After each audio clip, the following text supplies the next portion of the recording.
நிழலில் பிறந்த கனவு. நான் பிறந்தபோதே நிலவும் இருளாகவே தெரிந்தது. என் தோல் நிறத்தை பார்த்து கிளைகளில் கிண்டலாய் மலர்ந்த சொற்கள் சாம்பலை கொட்டின. வெளிச்சத்திற்குள் புகுந்து வாழ ஒரு வெண்மையான கனாவினை சுமந்தேன். ஆனால் வெண்ணிற தேசத்தில் என் நிறம் வெளியேற்றப்பட்ட பயணியாகவே இருந்தது. நான் காட்டிய பரிவும், நான் பகிர்ந்த சிரிப்பும், நான் எழுதும் வரிகளும் என் தோல் நிறத்தில் மறைந்தன. இது உன்னால் முடியாது எனும் வார்த்தைகளே வழங்காத மருந்தாய் மனதில் ஏறின.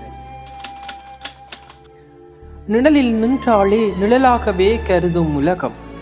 மனிதர்களுக்கு வெண்ணிறத்தில் மட்டுமே மதிப்பு இருக்குமா? வண்ணங்கள் இல்லையெனில் வானவில் நிசப்தமாய் போய்விடும். நானும் ஒருவனை காதலிக்க ஆசைப்படுகிறேன். என் கரங்களிலும் காதலின் சுண்ணாம்பை தேடுகிறேன். அவனது பார்வையில் என் நிறத்தை அல்ல, என் உள்ளத்தை காண விரும்புகிறேன். ஆனால் கோலங்கள் வரைந்த வீட்டினுள் நுழையும் போது கோலத்திற்கு ஏற்ப நிறமில்லை என கேட்கிறார்கள். நான் என் தோல் நிறத்தை மறைக்க விரும்பவில்லை.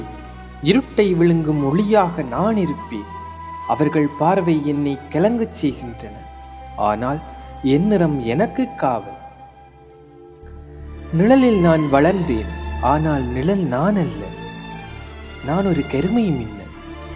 என் வாழ்க்கையின் மணமகன் என் உள்ளத்தை மட்டுமே பார்க்கக்கூடியவனாக இருப்பான்.